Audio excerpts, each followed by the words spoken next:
Assalamualaikum warahmatullahi taala wabarakatuh. Waalaikumsalam warahmatullahi taala wabarakatuh. Alhamdulillah berjumpa kembali dengan saya Khalifah Haji Muhammad Suhadi Al-Waliuddin pada channel Buya Pasaman Timur dalam makom Majelis Zikir Marifatullah. Hadirin sekalian yang masih selalu menyaksikan channel YouTube Buya Pasaman Timur ini, pada kesempatan kali ini kita akan berbicara kembali dengan guru mursyid kita Syekh Nur Muhammad Irwan Maulana Al-Khalidi, yang pada kesempatan kali ini memang sengaja kami beserta saudara-saudara yang lain berkunjung ke salah satu tempat biasa beliau beristirahat. Adapun pada kesempatan kali ini kita kembali akan coba berusaha untuk memperdalam kembali perihal mengenai sholat. Baiklah, kebetulan beliau sudah ada tengah-tengah kita. Kita sapa dulu beliau. Assalamualaikum warahmatullahi taala wabarakatuh ya. Waalaikumsalam warahmatullahi taala wabarakatuh. Alhamdulillah, di kesempatan kali ini Buya bisa bersilaturahmi kembali, dan di kesempatan kali ini juga kami memang bersama-sama ini ingin mengetahui lebih dalam dan lebih jelas lagi perihal sholat ini Buya. Baiklah hadirin yang pemirsa sekalian yang sama-sama menyaksikan channel YouTube Buya Pasaman Timur ini, akan kita mulai saja mujakarah kita, dan marilah kita saksikan apa yang nanti akan beliau sampaikan. Semoga bisa bermanfaat bagi kita sekalian. Alhamdulillah. Assalamualaikum warahmatullahi taala wabarakatuh ya. Waalaikumsalam warahmatullahi wabarakatuh. Dalam kesempatan kali ini ada hal yang memang ingin kembali kami lebih pahami ya, perihal sholat itu sendiri, terutama di dalam hal ini perihal mengapa di dalam sholat ini ada 17 rakaat dalam sehari semalam ini Bu ya. Jadi tentang kaitannya dengan 17 rakaat itu sebenarnya hakikatnya dan mengapa bisa terjadi 17 rakaat itu dari semua itu, sebab atau asal usulnya itu seperti apa itu Bu ya, yang lebih jelas saya ingin memahami lagi, atau lebih ingin memahami asal usul dari 17 rakaat itu. Mohon petunjuknya Bu ya. Bismillahirrahmanirrahim. Insyaallah. Karena kita gini, kembali kita mengingat kepada kodrat Al-Quran dulu ya. Dasar. Karena yang dipertanyakan ini adalah bersifat falakiyah. Ya pasti jawabannya falakiyah, yaitu tentang angka yang muncul di dalam ketentuan ibadah. Ya, dalam kodrat Al-Quran ada Jabariyah, ada Hijahiyah, ada Falakiyah. Kalau kita kembali melihat kodrat 17 rakaat, dari mana asal usulnya, begitu ya? Iya. Kita harus melihat dari sisi Jabariyahnya dulu tentang Falakiyah ini, yaitu kodrat 1 dan kodrat 7.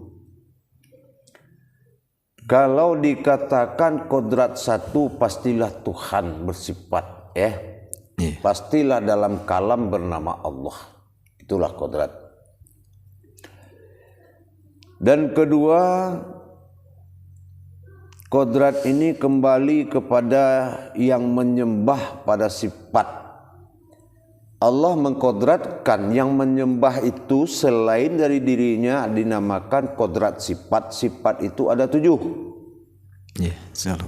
Baik 7 pada diri bernama sifat, baik 7 pada alam bertasbih.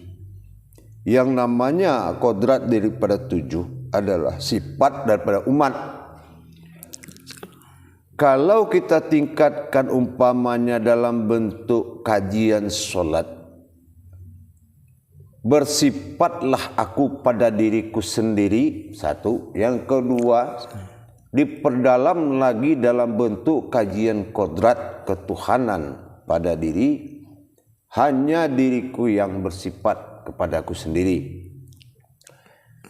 Menghadapnya sifat Allah kepada zatnya Allah. Nah, ini dikatakan daripada rukun. Ya, rukun pada sifat. 7 mewakili sifat daripada alam untuk bertuhan kepada satu sifatnya Allah. Nah, ini adalah kodrat. Jadi bukan artinya 17 ini dihitung dari kena jumlah rakaat.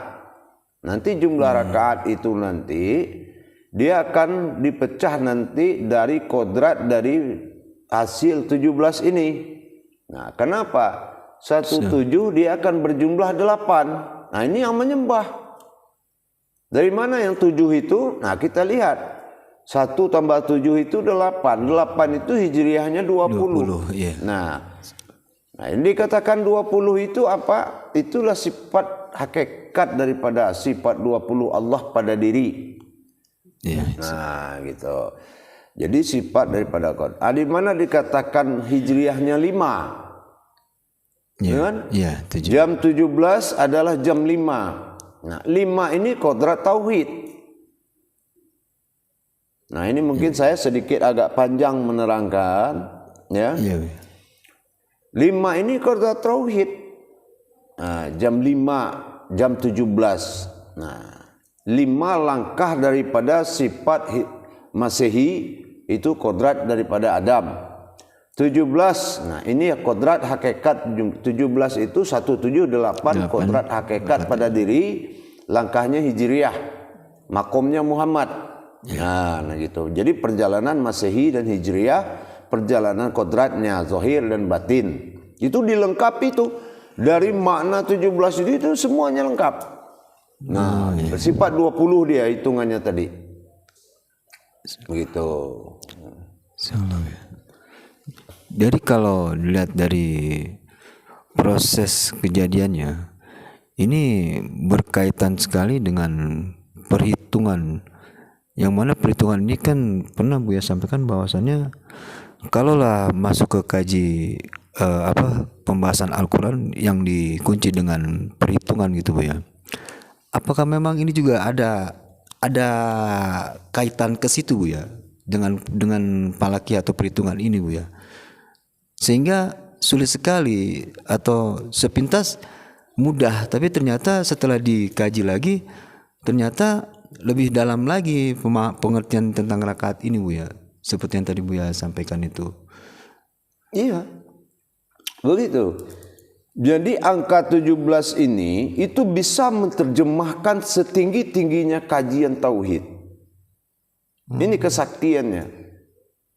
Dia bisa menerjemahkan setinggi-tingginya. Contoh alif sir Tuhan, ya, alif sir. Yeah. Nah, ini alif bisa dalam dikaji kepada sir Tuhan. Nah, 7 daripada makom sifat. Makom sifat ini apa? Nur, zat dan batin. Yeah. Ya, nurullah dan zatullah dan batinullah. Nah, ini dinamakan diri sifatnya fanafilah. Yeah. Nah, bisa dia bersifat seperti itu. Jadi ini sangat jauh, sangat luas sekali penjabarannya. Namanya kaji sifat. Nah, dengan kaji wujud. Nah, wujud ini satu. Gitu. Dan bisa juga digabung menjadi 8, satu kesatuan. Ya kan? Menjadi 20. Nah, Allahu Akbar, takbir, salat. Nah, yang mana di situ sifat 20 pertama salbiyah. Salbiyah itu adalah 5 sifat Allah pada diri. Nah, ya kan? Nah, muncul daripada 5. Nafsiyah 1, batin bagi Allah pada diri. Nah, yang ke-1. Nah, sementara salbiyah 7 sifat pada diri. Ini 7. 517 mutar di situ dia. Oh iya. Nah inilah perjalanan tadi. Makanya saya bilang ini angka keramat. 1 dan 7 itu angka keramat dalam penjabaran hakikat keramatnya. Iya. Jadi bukan perhitungan yang dimaksud 17 rakaat itu bukan hanya dikatakan sehari semalam itu 17 rakaat, melainkan ada makna 1 dan 7 ini yang harus kita kaji di sini Bu ya. Iya. Karena yang saya pahami, kalau satu ini katakanlah Allah atau zat, berarti 7 ini sifat. Berarti yang menghadap itu zat atau sifat menghadap pada zat gitu Bu. Kalau tidak, mohon petunjuk Bu, kalau menurut pemahaman saya itu Bu ya. Apa seperti itu gitu maksudnya? Dari sisi kodrat. Sisi kodratnya. Dari sisi kodrat. Tapi kalau yang namanya, kalau kodratnya jatuh ke jabariyah, ya berarti zatlah kepada sifat. Gitu bersifat ya. Allah pada zat. Kalau bersifat Allah pada zat, nah itu makomnya sudah menjadi satu itu. Nah, ya. Dibaca umpamanya, kalau sholat dia sudah syariatullah, bersifatlah Allah pada zatnya sendiri.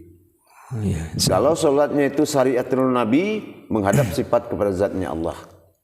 Nah kan gitu. Jadi kalau sholatnya itu syariatul kasab atau sholat awam atau syariat, maka jumlahnya menjadi 17 rakaat. Dari sisi amaliyah berjumlah 17 rakaat. Dari sisi ibadah ini adalah perbuatan sifat kepada zat. Nah, dari sisi ilmu ini adalah maujud daripada Allah, bersifatnya Allah pada dirinya sendiri. Inilah 1 dan 7. Nah, ini dituntut kecerdasan, ya. Kenapa? Karena ini falakiyah. Nah, gitu. Dan proses ini terjadi seperti yang tadi saya sampaikan antara masa hijrah dan masehi Bu ya. Jadi sudah pasti Khalifah, 1 itu sudah menunjukkan sifat hijriyah itu. 7 itu sudah pasti bersifat Masihi dia. Nah gitu, itu sudah pasti. Dari kodrat angka tadi itu sudah membedakan kodrat dari nilai. Tidak adalah 1 dikatakan 1 melainkan sifat wahid tunggal ahad, sifat tunggal daripada kodrat 1-nya wujud Allah. Nah gitu, di 1. Yes.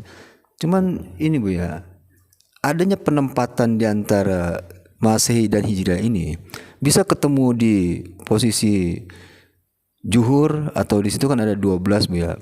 Terus di Asar, di Maghrib, di Isya, lalu di Subuh. Dan itu kan erat kaitannya dengan angka-angka ini Bu ya. Apakah angka-angka ini juga ada maknanya Bu ya? Di antara 12, 15 lah kurang lebih segitu Bu ya. Iya. Di semua perbuatan dalam perhitungan dan jabaran itu sudah ada perhitungan khusus dari Allah. Nah gitu, sudah ada perhitungan kodrat daripada sebuah ayat itu ditentukan oleh falakiyah. Jadi falakiyah ini seperti semua surat dalam Quran itu kan dia ditentukan oleh jumlah. 114, 30, 6.666, 19 huruf Bismillah, 24 huruf Al-Fatihah, syahadat, 7 Al-Fatihah. Semua kenapa ditutup dengan falakiyah? Karena itu perhitungan Allah. Tetapi di balik perhitungan itu terdapat jabariyah yang sangat luar biasa. Terdapat suatu sejarah yang disembunyikan. Dari mana kesembunyinya? Dari kelicikan akal dan nafsu manusia, dari merusak tauhidnya Allah. Makanya beruntunglah orang berilmu. Abqalala mu'minin. Beruntunglah karena kita sudah paham Allah menyembunyikan dengan rahasianya dari kejahatan akal dan nafsu. Nah, seperti 17 tadi. Ya kan? Nah, kalau kita menantang terhadap kodrat itu, dia akan melahirkan jumlah yang sangat sia-sia, 13. Salah ya. Iya kan? Dia akan melahirkan seperti itu. Nah, 7 tambah 6. Iya. Putaran Masehinya 5, kodrat 1 7. Iya. Ya, 7 tambah 1 tambah 6, tambah 5. Tambah 5. 13. Iya. Kalau 13 apes kita. Ya kan? Iya. Nah, gitu. Jadi itu suatu bahasa oleh Allah. Perhitungan. Iya. Gitu. Yang tidak terpikir uniknya Bu ya. Antara 17 rakaat yang dikatakan rakaat ini 17 rakaat lah katakan seperti tadi yang saya kemukakan di depan. Dengan 5. Kalau dihijriahkan kan 5 ini 17 juga kan Bu ya. Nah, ini ada rahasia apa antara 17 5 ini Bu ya? Kalau dimajukan di sini kan kalau dikaji lagi ini sepertinya di posisi maghrib Bu ya. Ada nggak ke arah kaitan antara waktu ini Bu ya dengan 17 ini? Iya, sudah pasti ada.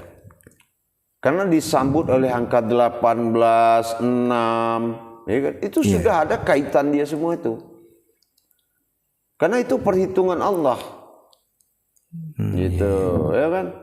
Contoh jam 18 secara hijriah muncul jam 6. Iya. Nah, 18 9 189 hakikat domah. Iya, domah.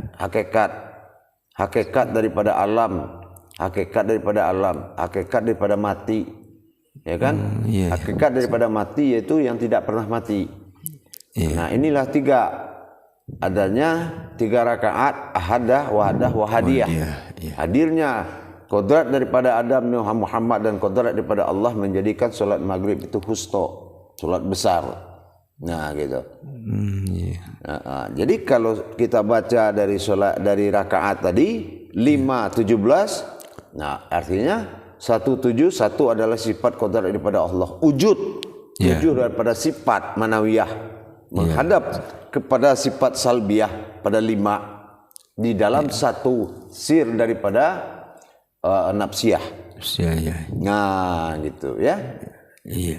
Jadi bertauhidnya sifatku pada diriku sendiri. Oh iya. Nah, itu kalau dibaca dengan berupa tulisan. Bertauhidnya 5, sifatku 7 kepada diriku 1 dalam kodrat wujudnya. Insyaallah ya. Mungkin yang saudara-saudara di sini barangkali ada yang ingin mempertanyakan dari apa yang Buya bahas tadi Bu ya. Saya persilakan siapa yang kira-kira ingin. Silakan Pak. Assalamualaikum warahmatullahi wabarakatuh ya. Waalaikumsalam warahmatullahi wabarakatuh. Saya ini kepikir Mas saya kalau seandainya kan tadi 17 17. Kalau seandainya kita mengqadha salat kita, misal 3 salat kan bisa jadi 11 rakaat dia sehari atau 13 malah atau 15. Gimana hakikatnya hubungan dengan ke-17 itu? Kalau mengqadha itu adalah suatu perbuatan ampunan. Allah menyuruh salatu fil waqtu, salatlah kamu tepat waktu. Jadi apabila kamu tidak salat tepat waktu, tidak datanglah ampunan. Nah, kalau ampunan pasti pada angka yang mengganjil. Nah, itu sudah ampunan Allah. Jadi agak melenceng dikit dari ya pasti dia.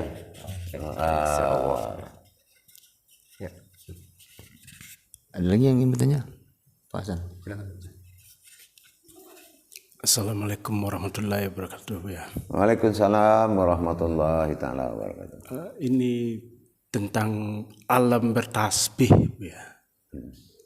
Itu hakikatnya seperti apa alam yang bertasbih? Ya. Alam yang bertasbih itu pada hakikatnya semua bunyi-bunyian ini telah dimaknakan oleh Allah sebuah zikir atau tasbih. Jadi umpamanya ada burung berbunyi, burung berkicau, kicauan itu sebetulnya semuanya tasbih, menyeru kepada Allah. Jadi kalau kita sudah melihat semua berseru kepada Allah, tidak ada lagi musuh dalam hati kita. Mau harimau kita lihat, kalau dia berbunyi, dia bertasbih kepada Allah, menyeru Allah, maka kita menjawab Alhamdulillah, maka terjadi kontak batin dengan sesuatu yang akal kita takut. Gitu. Jadi kita jangan, nah disinilah keberuntungan orang berilmu tadi. kalau dia sudah memahami alam ini bertasbih, jadi kalaupun kita berzikir tapi dengan mengucapkan dan mengeluarkan suara, itu sudah namanya bertasbih, meskipun kita pakai alat tasbih ini untuk berzikir. Tapi asal itu suaranya keluar, nah ini dikatakan mulut bertasbih, hati berzikir. Nah, jadi tasbih ini adalah kalam, gitu. Jadi bukan tasbih itu berzikir, tapi tasbih itu adalah berucap. Ya, insyaallah berucap. Terima kasih ya atas jawabannya. Ada lagi? Boleh, silakan. Assalamualaikum warahmatullahi taala wabarakatuh ya. Waalaikumsalam warahmatullahi. Tadi ada saling terjali 571. Hakikatnya yang 5 nih dari mana awalnya nih Bu ya? Itu kurang paham nih. Ya. Kalau hakikat dari namanya 5 itu ada 5 wujud atau 5 kodrat asal muasal semua jadi. Ya. Makanya yang menyebabkan 5 kodrat ini semua zahir batin ini terjadi, maka 5 kodrat ini apapun yang dilahirkan masing-masing daripada satu kodrat, semuanya menyembah kepada Allah. Semua datang dari Allah dan semua akan kembali kepada Allah. Itulah dasarnya angka 5 itu jatuh menjadi angka tauhid. Dilahirkan bentuknya 17. Semua adalah berasal dari sifatku sendiri. Apa sifatku sendiri? Apapun nama pohon, apapun asma yang ada, itu berasal daripada sifatnya Allah itu sendiri. Inilah Rabbil Alamin tadi. Jadi 5 ini adalah tauhid, ya. Berhubungan dengan Allah. Kenapa jumlahnya 5? Karena memang ada 5 kodrat besar yang sebab semua itu terjadi asal usul. Seperti apa?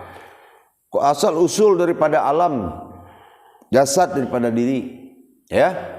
Nah, gitu. Itu pertama. Asal usul daripada ruh, ya kan? Inilah hayat daripada diri. Asal jasad daripada ruh, ya kan? Ruh ini berasal daripada nur. Ini adalah kodrat daripada sifat Allah pada diri kita. Ya. Nur ini berasal daripada zat. Inilah kodrat daripada Rasul dalam diri. Nah, yang kelima adalah zat berasal dari batin, itu kodrat nyawa daripada diri. Jasad, ruh, nur, ya. Ya. Zat dan batin. Itu perjaliannya. Batin dalam batin, semua wujud daripada batin, sifat daripada batin, semuanya itu bertuhan kepada Allah. Zat, semua yang dijadikan zat. Ya Allah, ya zat asal diriku jadi, sampai pun semua yang diwujud daripada zat bertajali dari zat bertuhan kepada Allah. Insyaallah. Begitu juga semua batin. Semua wujud yang dilahirkan dari batin, begitu juga. Semua nur juga begitu. Nur itu kan asal usul daripada ruh semua jadi. Iya. Itu batin. Jadi 5 ini. Dan jasad, semua asal usul daripada jasad yang ada menjadi hamparan alam Rahman ini, itu datang daripada sifat ahad dan ahadah, ahadiyah. Itu datang dari kodrat Allah. Itu sifat. Jadi jasad, ruh, nur, zat, batin. Ini tajalli Allah. Zahir dan batin. Ini tajalli. Di sinilah perintah untuk sujud. Wahai Muhammad, ya kan? Salatlah engkau dari awal matahari tergelincir. Berarti sujud tergelincir semuanya. Nah, begitu. Itulah zuhur. Kalau alam sujud, yang namanya alam tidak ada hak bertakbir, maka jatuhlah salat zuhur tidak bersuara. Itu asal. Apa kodratnya itu? Nur, Adam, ilmu, sahadah. Itu tidak ada suaranya. Dibatinkan ya. Nur adalah sifat cahaya, Adam sifat tanah, air, api, angin, tanah semua.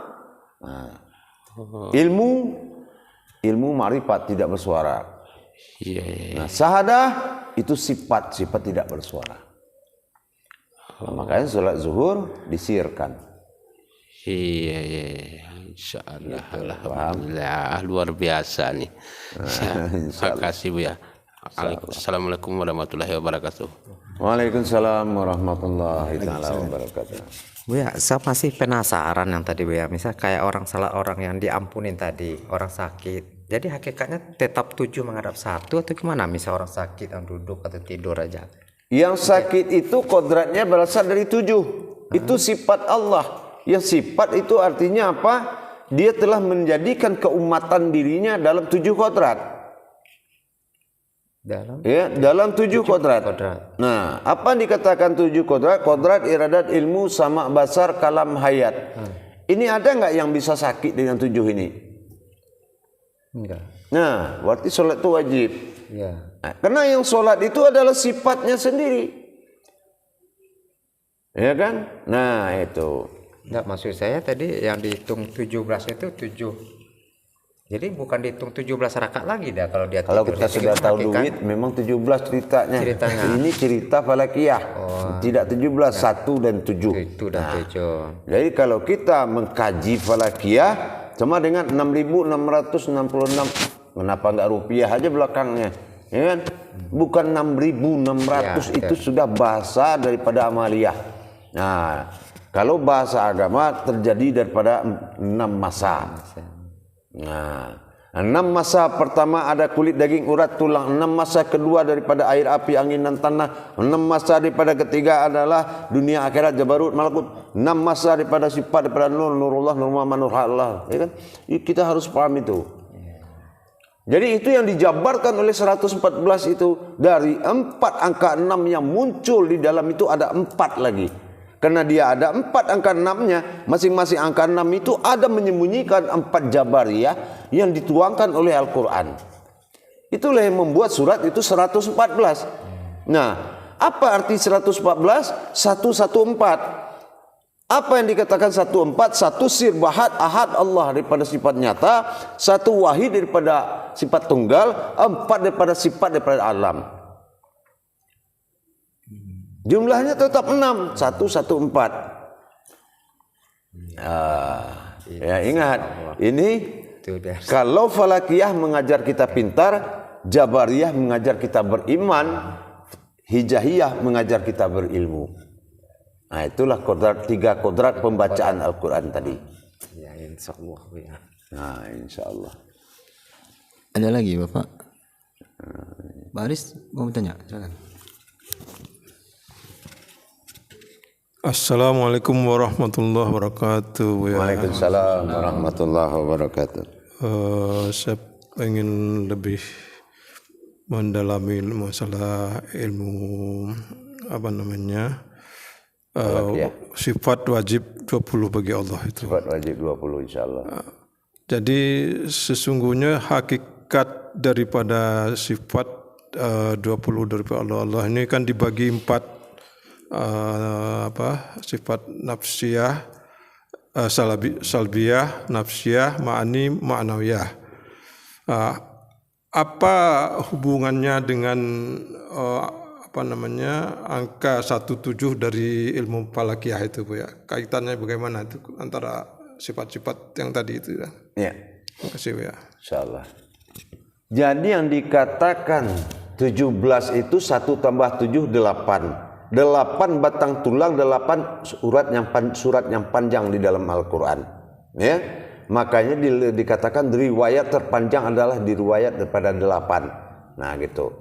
8 ini akan menjabarkan lagi nanti, gitu. Maka hakikat dari 1 tambah 7 8 itu adalah persoalan siapa yang menyembah. Kalau 1 itu yang disembah. Kalau 7 bersifat pada yang menyembah. Makanya bersifat 20 Allah pada diri itu adalah kodrat dibagi 3. Bukan dibagi 4. Salbiyah, nafsiyah, manawiyah. Manawiyah ini kodratnya makni. Bukan makni dibedakan manawiyah. Nah, makni. Kodratnya makni. Makni ini manawiyah. Manawiyahnya karena sudah ada asma, ada bernama. Nah gitu. Yang makni itu tidak bernama. Contohnya apa? Khodirun. Sama sifat manawiyah. Sami'un, itu sifat hak bernama Sami'un. Nah, itu hak bagi Allah. Ya, itu makanya dikatakan bersifatnya aku pada sifatku sendiri. Nah, itu dikatakan asma husna bersifat pada asma. Nah, makanya dia jumlahnya 14. Sama Sami'un, ya kan? Nah, Basar, Basirun. Nah, kali 7 berarti 14. Nah, yang zahir disebut manawiyah, yang batin disebut dengan ma'ni. Nah, gitu. Disebut dengan ma'ni. Tajalinya, nah, itulah yang sifat satu, nafsiyah. Nah, nafsihi. Nah, itu yang tidak mau bersekutu itu. Nafsihi. Nah, itu yang dikatakan disifat wahid tunggal atau ba'dal, ya kan? Nah, sementara salbiyah itu sifat kekuasaan, kebesaran, kodratnya zat. Kalau manawiyah kodratnya nur. Nur. Riwayat kodrat daripada Adam. Tapi kalau salbiyah itu kodratnya zat. Nah, apa yang menjadi kodrat zat? Ada 5 dalam sifatnya. 5 ini salabiyah. Sebetulnya salbiyah ini berasal dari salabiyah. Salabiyah itu nggak boleh dipakai karena itu sifat Allah semata. Wujud, qidam, baqo, ya itu tidak boleh dipakai. Itu milik total, milik kodrat daripada Allah yang tidak menjadi sifat. Wujud, qidam, baqo, mukhalifatul hawadis, qiyamuhu binafsihi, itu tidak ada yang masuk ke dalam kodrat sifat. Maka ini dijadikan kodrat bermakom zat. Nah, yang manawiyah itu bermakom sifat. Nah, barulah di sini posisi nafsiyah, nafsihi. Nah, gitu. Nafsihi bersifat wujud pada batin. Itulah nyawa yang tidak terlihat. Sebagai alat tajalli kepada Allah. Nah, dia menjadikan itu yang menjadi Allahu Akbar. Allah salbiyah, hu nafsiyah, akbar manawiyah. Nah, itulah dinamakan dengan asmanya ihsan. Asmanya ihsan itu adalah diri sifat ya Allah menghadap kepada diri dia. Makanya itu dinamakan dengan ihsan. Nah, ihsan ini nama amaliyahnya itu adalah Allahu Akbar. Jadi kalau kita dengar azan, nah kita harus menatap kepada diri yang tidak berurat, tidak berdarah itu. Nah, itulah dia. Jadi sifat 20 itu tidak ada yang bersifat manusia, ada kulit, daging, urat, dan tulang, dia tidak punya. Ya. Nah, itu yang makanya angka 7 jadi sifat.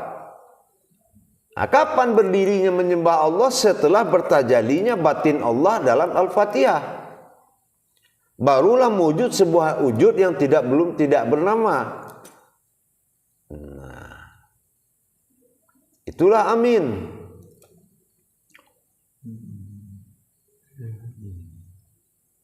Jadi pembentukan sifat itu ada pada Al-Fatihah.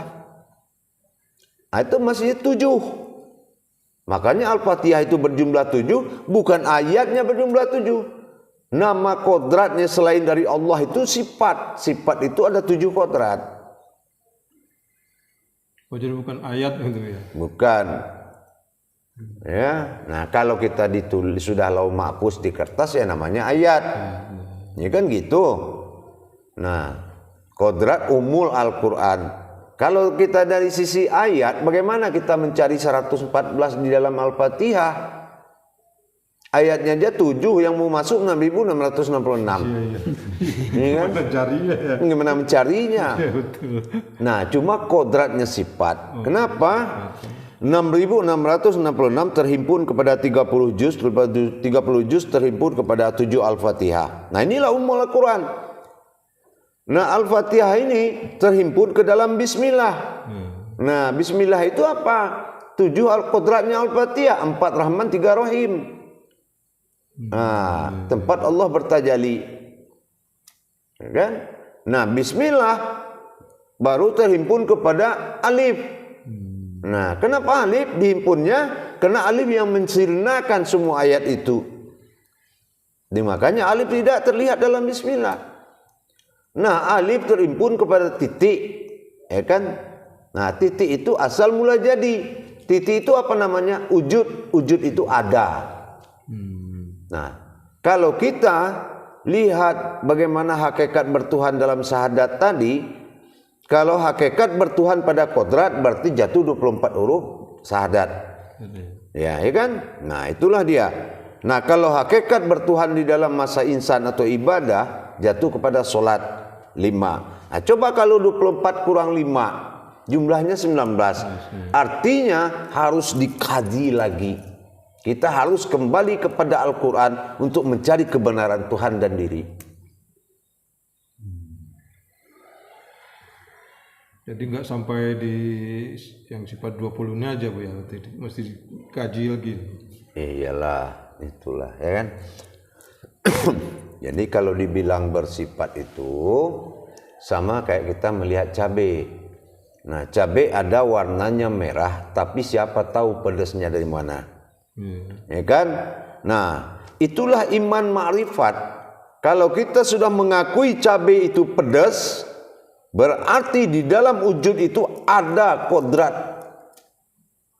Tapi kalau kita sudah tidak yakin cabai itu pedas, baru kita tidak yakin kepada Allah. Artinya seperti itu. Allah bersifat pada cabai itu pedas tuh. Contoh seperti itu. Nah, sama dengan diri. Semua yang diperintahkan kepada syariat itu bergerak adalah hasil daripada gerak hakikat. Coba kalau hakikat tidak menjabarkan angkat takbir, syariat itu dari mana dia menemui tangannya naik?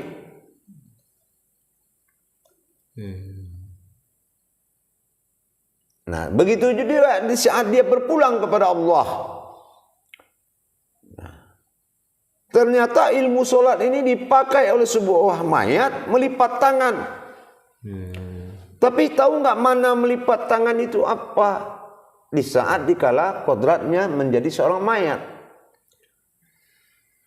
Nah, kita lihat tajalli daripada batin Allah dari dua kodrat tadi, sifat dan zat. Kalau sudah ketemu mereka berarti ketemu dengan Allah. Nah inilah yang dihentikan oleh Asmaul Husna. Kodrat zahir dan batin ditekan dalam satu wujud menjadi titik. Inilah titik awal mula jadi. Akhirnya kita kembali kepada wujud titik yang disembunyikan oleh tangan tadi. Paham? Nah, itu aja insyaallah ya. Ya. Ada yang mau nyambung? Salah.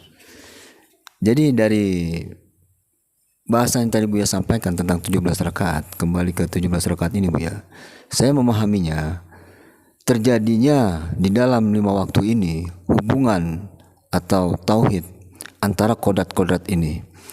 Disitulah kita menyaksikan terjadinya hubungan tauhid ini karena sholat itu membutuhkan kodrat, atau yang sholat itu adalah kodrat. Bisa dikatakan seperti itu Bu ya? Iya pasti. Salam ya. Jadi kiranya bisa dipahami tentang hakikat atau asal kejadian dari 17 rakaat itu seperti yang tadi sampaikan, antara yang Buya jelaskan juga tadi, menghadapnya sifat kepada dirinya Allah itu sendiri Buya, dari wujudnya sendiri. Salam ya. Dan karena mungkin sudah ada kode waktu juga nih Buya, jadi sebenarnya masih banyak penasaran sih Buya. Mungkin insya Allah akan dilanjutkan masih berwaktu lah ini ya. Iya insya Allah Buya. Namun seperti biasa Bu, Dan ya. bertuhannya jangan pakai waktu Insya Allah Bu, ya. 24 jam Bu, ya, insya Allah. Seperti biasa nih Bu, ya, di ujung-ujung acara nih atau di ujung-ujung mujakarah kita ingin mendengarkan petuah dan nasihat Bu, ya. Mohon petunjuk Bu, ya. Ya, amanah yang saya bisa sampaikan kepada kita semua. Tidak berlaku ilmu tafsir dalam memaknai hakikat. Ilmu tafsir itu hanya bisa memaknai daripada sebuah syariat. Tapi untuk menjabarkan makna hakikat atau hakikat yang bermakna itu harus dengan belajar. Tidak bisa mentafsir. Ya, harus belajar. Kenapa? Sama kayak kita menerjemahkan sesuatu perbuatan syariat itu adalah perbuatan dari hakikat. Tapi kalau kita mentafsirkan perbuatan syariat kepada amaliyah, makanya nggak ketemu dia. Gitu. Ya, insya Allah harus bedakan. Mentafsir sesuatu tentang hakikat itu tidak boleh. Ya, harusnya kita mentafsir itu kepada sifat amaliyah. Insya Allah supaya bisa sebuah tafsir itu mengatakan sesungguhnya Allah menciptakan gerakan itu sesudah ada perbuatan dari balik kodrat tersebut, memaknai. Jadi kalau sudah tahu makna-makna, maka perbuatan ke dalamnya harus dengan belajar, tidak bisa ditafsir. Atau apalagi diprasangkakan. Atau mungkin lebih ininya berpendapat. Atau semeskipun seorang guru tidak boleh berpendapat di dalam sebuah ilmu. Kenapa? Ini perbuatan syahadah kepada Allah. Harus benar-benar tauhid, tafrid, tajrid. Nyatakan, rasakan dan alami. Gitu. Karena yang ditanya Allah siapa? Bukan kita. Kita berdasarkan pengakuan kita, tapi yang ditanya Allah apa? Sifatnya sendiri. Bilang zikir ketemu Allah, Allah panggil pandangan, kemang kamu lihat saya. Iya. Ya kan? Salah. Nah itu, jadi harapan saya jangan mentafsir daripada perbuatan hakikat, tetapi bertauhidlah lebih dalam. Insyaallah, ya. Salam. Terima kasih Bu, ya. Demikianlah tadi yang sama-sama kita saksikan dan sama-sama kita simak dari materi yang sudah diketengahkan dan sudah dijelaskan oleh guru mursyid kita mengenai atau hal 17 rakaat itu. Hadirin dan jemaah sekalian yang masih setia dalam menyaksikan channel YouTube Buya Pasaman Timur ini, semoga apa yang tadi guru mursyid kita jelaskan dari pertanyaan demi pertanyaan itu bisalah dijadikan sebagai referensi kita atau sebagai bekal kita untuk lebih lagi beramal dan beribadah dengan apa yang kita dapatkan itu, sehingga menjadikan amal ibadah ini menuju ke amal ibadah yang hak, dan semoga itu semua menjadi sebuah keberkahan bagi kita semua. Jadi demikianlah tayangan mujakarah pada kesempatan kali ini. Saya Khalifah Haji Muhammad Suhadi Al-Walidin, kurang lebihnya saya mohon maaf. Wabillahi taufiq wal hidayah. Wassalamualaikum warahmatullahi taala wabarakatuh. Waalaikumsalam warahmatullahi wabarakatuh.